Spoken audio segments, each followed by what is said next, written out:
Exergames are digital games that include physical exercise components, such as Wii Sports or Dance Dance Revolution. They are meant to help people exercise by combining it with the fun of a game.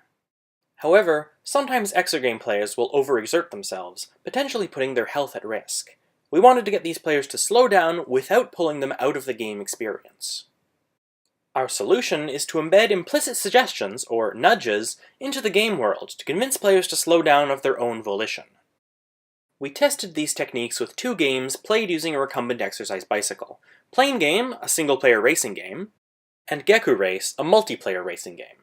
In both games, pedaling more quickly made players' in-game characters speed up, so they were tempted to go ever faster to win the race.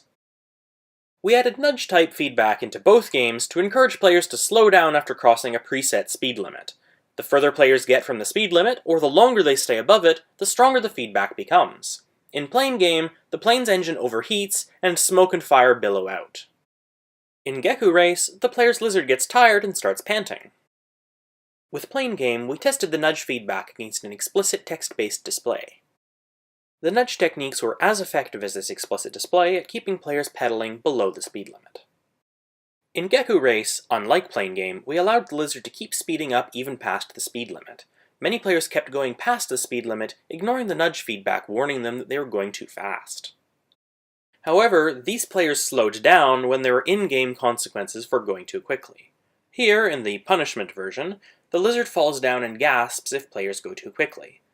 These harder nudges, which we call shoves, succeeded in keeping players below the speed limit. In both games, players reported that the games felt more natural with the nudge techniques than without, showing us that we had succeeded in integrating them into the game world.